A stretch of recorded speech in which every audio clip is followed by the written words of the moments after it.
Good morning students.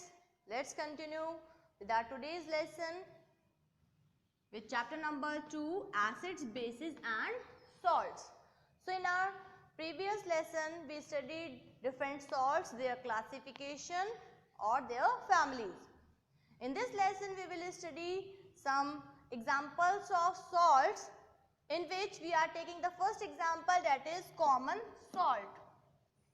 The common salt that we use in our daily life, that is sodium chloride and its formula is NaCl.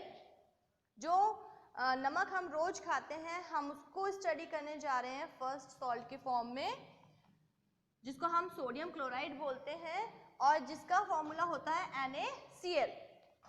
तो सबसे पहले हम पढ़ेंगे the occurrence and extraction of common salt, कि common salt कहाँ पाया जाता है और उसको हम किस तरीके से एक्सट्रैक्ट करते हैं.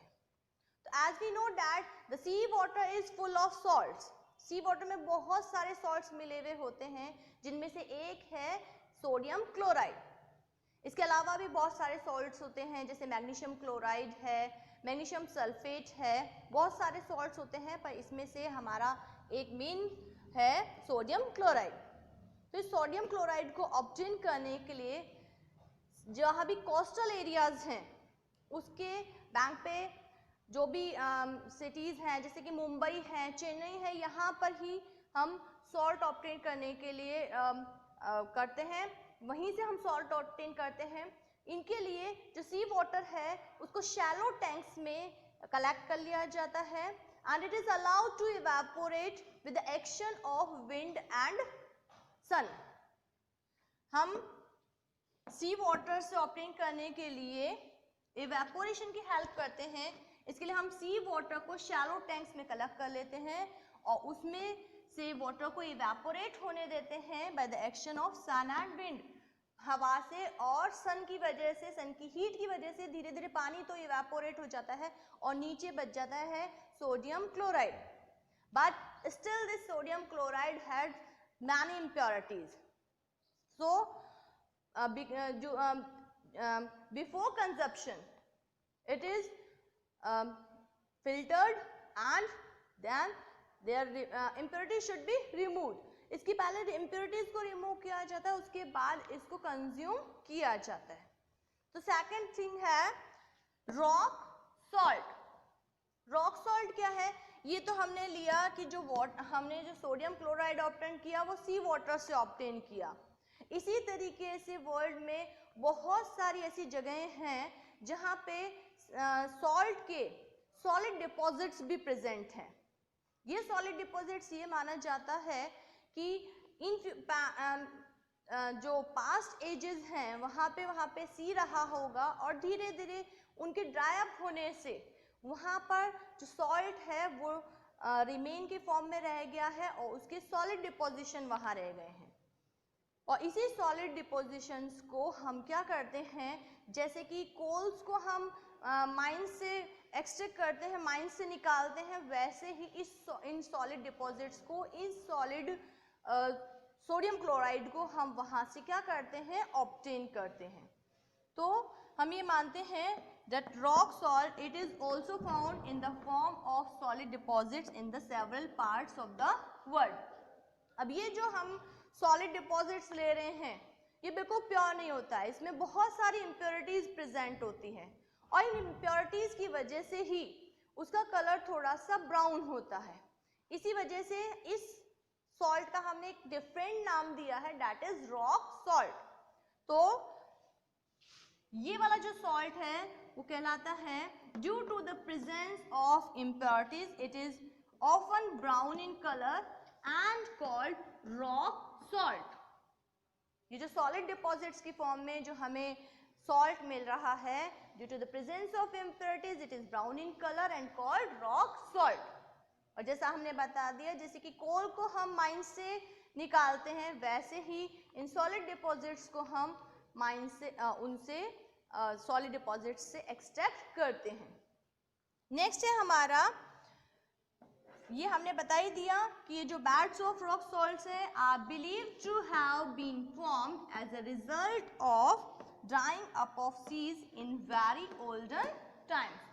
ये कैसे बने, सॉलिड डिपॉजिट्स कैसे बने, हमने बता दिया कि सी वाटर ओल्डन टाइम में वहाँ सी रहा होगा, वहाँ से वाटर पूरा ड्राई अप हो गया और ये सॉलिड डिपॉजिट्स जो थे सॉल्ट के वो वहीं रह गए और इन्हीं को हमने एक्सट्रैक्ट किया।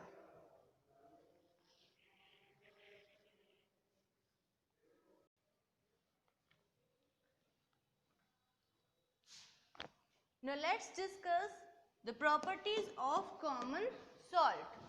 कि जो common salt हम use कर रहे हैं जिसका की फॉर्मूला है सोडियम क्लोराइड NaCl, उसकी क्या क्या प्रॉपर्टीज है। First is colour and state, हम अच्छे से जानते हैं it is a colourless crystalline solid with the melting point of 820 degree Celsius. Next है इसका हाइग्रोस्कोपिक नेचर। तो ये जानना जरूरी है कि जो हमारा कॉमन सॉल्ट है it is hygroscopic in nature. Now what do you mean by hygroscopic? Hygroscopic का मतलब है there are some salts which absorb moisture from the atmosphere and becomes wet. This nature of salts is called hygroscopic nature and such type of salts are called hygroscopic salts. ऐसे salts कुछ ऐसे salts होते हैं जो कि atmosphere की moisture को absorb कर लेते हैं और वेट हो जाते हैं, गीले हो जाते हैं। इसी तरीके से हमारा कॉमन सॉल्ट भी क्या है, हाइग्रोस्कोपिक है नेचर में और एटमॉस्फेयर की मॉइस्चर को एब्जॉर्ब करके वेट हो जाता है। हमने देखा होगा कि बारिश के दिनों में अगर हमारा सॉल्ट ऐसे ही रखा रह जाता है तो धीरे धीरे अपने आप ही गीला सा होने लग जाता है। तो ये उसके हाइग्रोस्कोपिक नेचर की वजह से है क्योंकि उसमें मैग्नीशियम क्लोराइड के जो सॉल्ट्स होते हैं वो प्रेजेंट होते हैं। Magnesium chloride and calcium chloride के कुछ अदर सॉल्ट्स भी प्रेजेंट होते हैं जिसकी वजह से इसका ये हाइग्रोस्कोपिक नेचर होता है। नेक्स्ट प्रॉपर्टी है इसकी यूजेस ऑफ कॉमन सॉल्ट। अगर हम आगे इसको पढ़ना चाहें तो हम पढ़ेंगे यूजेस ऑफ कॉमन सॉल्ट कि हम इसको कहाँ यूज करते हैं। पहला तो हमें बहुत अच्छे तरीके से पता है कि common salt is a very important part of our diet. हम इसको अपने खाने के बहुत सारे जो फूड आइटम्स हैं उसमें यूज करते हैं।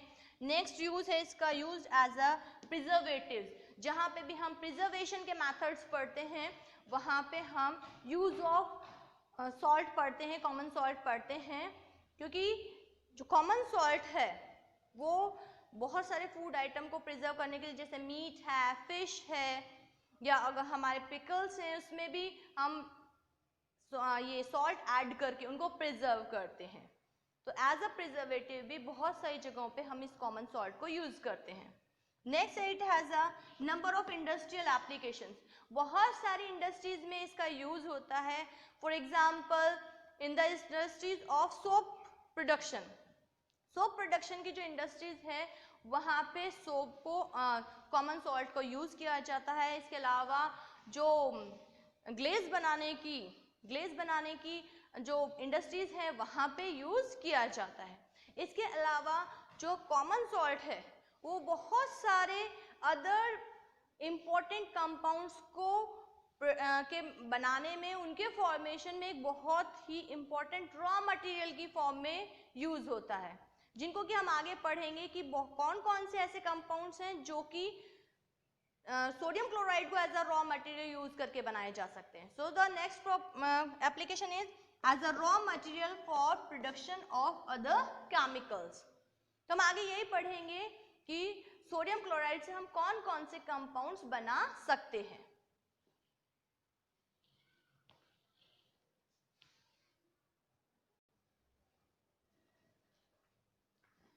So let's start that common salt as a raw material of different chemicals।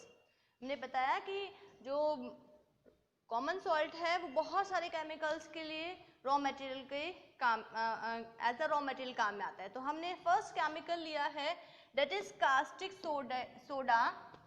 ये कॉमन नेम है जिसको हम बोलते हैं कास्टिक सोडा बोलते हैं कॉमन नेम से, that is sodium hydroxide and its formula is NaOH। Sodium chloride जो है इस सोडियम हाइड्रोक्साइड के मैन्युफैक्चर में एज अ रॉ मटेरियल काम आता है।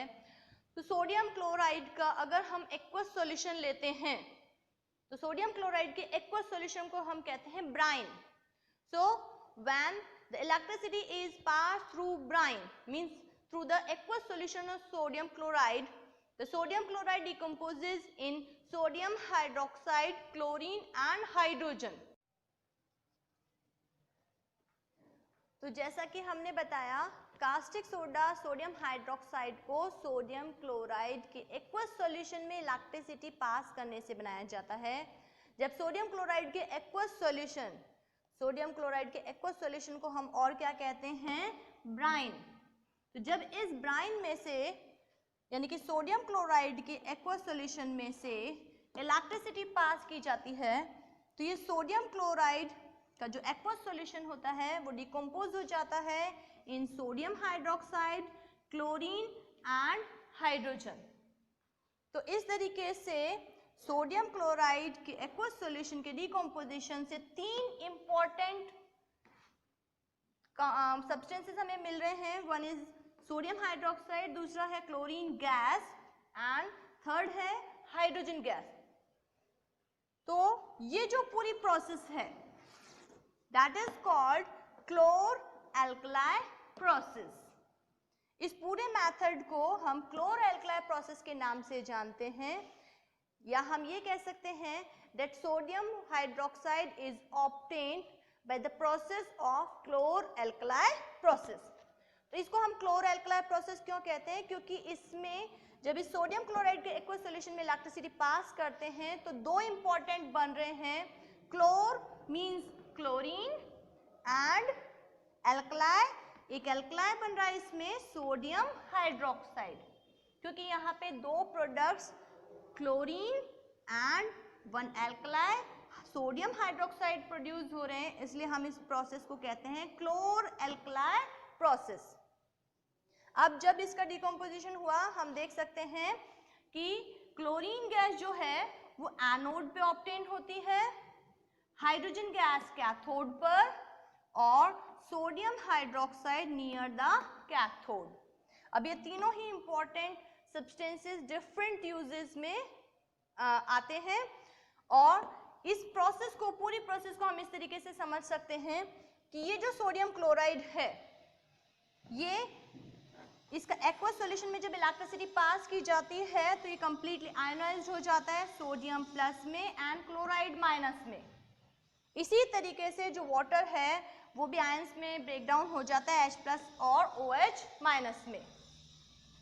अब इनको अगर हम देखें तो कैथोड पे क्या प्रोसेस होती है कि ये जो हाइड्रोजन आयंस प्रोड्यूस हुए हैं ये कैथोड पे जाकर इलेक्ट्रॉन गेन करते हैं और इससे बन जाता है H का एटम और ये 2 H के एटम्स कंबाइन करके बना लेते हैं हाइड्रोजन गैस.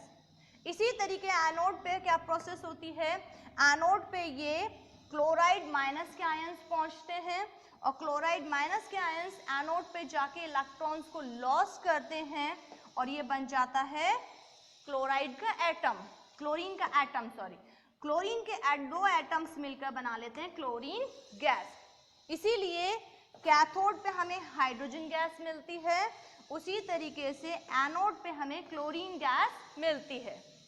अब सॉल्यूशन में क्या बच गया, Na plus and OH minus.